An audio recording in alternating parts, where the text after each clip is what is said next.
Hello, everybody, and welcome to Nathan on Shuffle and to my latest episode of New Album Spotlight, the show where I put the spotlight on a new album in progressive rock that I've really been enjoying. And today I have a super good one for you guys today. One of my all-time favorite groups that I feel like just doesn't get enough love. This is the band IZZ and their album Collapse the Wave. This is a band that was founded in New York in the U.S. in 1996. I've been following them ever since they attended CalProg back in, I believe it was 2004 with my dad. We were preparing to get ready for the concert, and so we picked up a couple albums from the bands that were appearing at the show.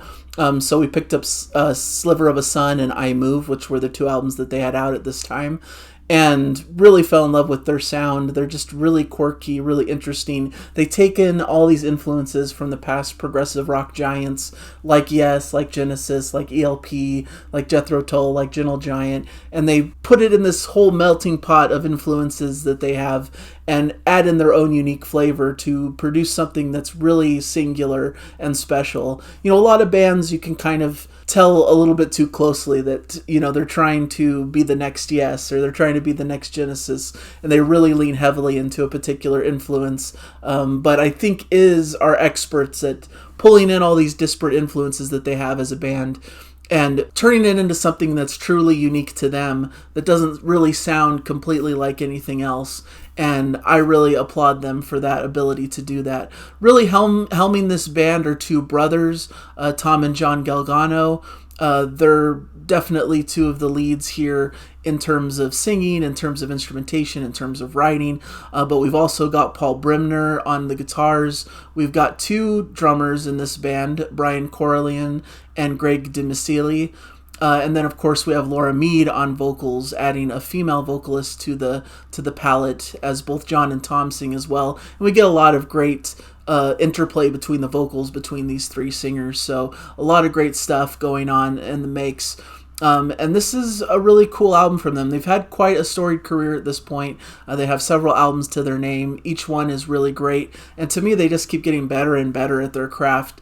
I mean, I really loved My River Flows back in 2005. That was one of my favorite records as I was getting into the prog scene and really enjoying that. They had a trio of albums that were really notable: The Darkened Room, Crush of Night, and Everlasting Instant, that kind of provided a trilogy of records that were related to each other. Their latest album was called Don't Panic in 2019, which was also excellent. But this album takes it up a notch and really adds to everything that they're all about. I love the energy that they have here. There's a lot of cool rocking vibes, but they're not afraid to lean into strong melodies and almost poppier sounds in certain tracks. So you get a good mixture of really cool, quirky prog that's unique and interesting and intricate, but then you get some really cool, sumptuous melodies that are really great earworms and draw you back and hook you into these songs as well. We Are the Third is a fantastic opening, brilliant proggy opening, killer Chris Squire inspired bass grooves, plenty of proggy keys everywhere. Love the shared vocals, as I mentioned, between Tom, John, and Laura. Fantastic, energetic, epic, and complex. Just prog perfection. You know, you get some quieting down in sections for some tinkling keys and vocals before they ramp up into these proggy heights. And it's just a fantastic 8.5-minute opener that shows you all you need to know about what this band's about and gives you all the energy and excitement that a great prog track can give. So Many Voices is a 1.5-minute ballad, just beautiful piano and Tom's clear, beautiful vocals over top of it. Brace for Impact has a big, expansive, dreamy opening with killer prog synths before we ramp up to more driving prog energy. The keyboards here have a hint of like Keith Emerson to me. Very rocking and high energy. We get some quirky beats that almost harken back to like a quirky, funky Gentle Giant vibe mixed with maybe some angular King Crimson grooves as well. And it's just fantastic and fun to listen to. Deep Inside is where we get into that poppier feel, poppier piano with Laura's beautiful lead vocals, adding some acoustic guitar and bass for a full feel. A truly beautiful track with some really excellent beautiful melodic guitar leads. I really love this one. Collapse the Wave, the title track, has some wonderful proggy grooves that open it up and some great trading synth and guitar leads. A hint of jazz in the playing in this. A sublime 2-minute instrumental opening before the vocals come in with a bit of almost a reggae beat feel.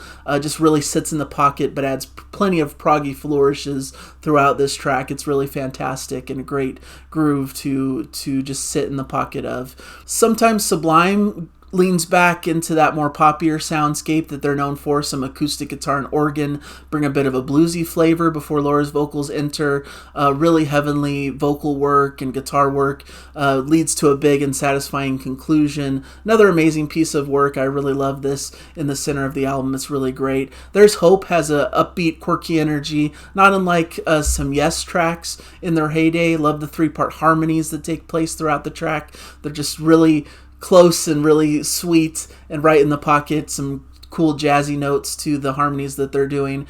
Some cool quirky parts, some dreamier sections, but all grounded by a great beat and groove all the way through the track. 5 minutes of just pure joy and fun. Brethren is a short, energetic percussion track, which has plenty of wild King Crimson type energy and some of the sounds that they use, but it's a bit too short for my liking. I would have liked to have this extended out a bit, but for what it is, it's fantastic little 1-minute exploration into this percussion side of the band. Not About Me begins with some urgent piano and some stabs of furious guitar. This one feels very dramatic and epic in all of the best ways, with multiple vocal parts and build-ups throughout the track. Soak Up in the Sunlight is a fantastic percussion and groove. Great and quirky all the way through. Just a great keyboard lead sound with definite jazz and funk feels to it. Another high energy rocking prog tune, and I just love every second of it. A fantastic track.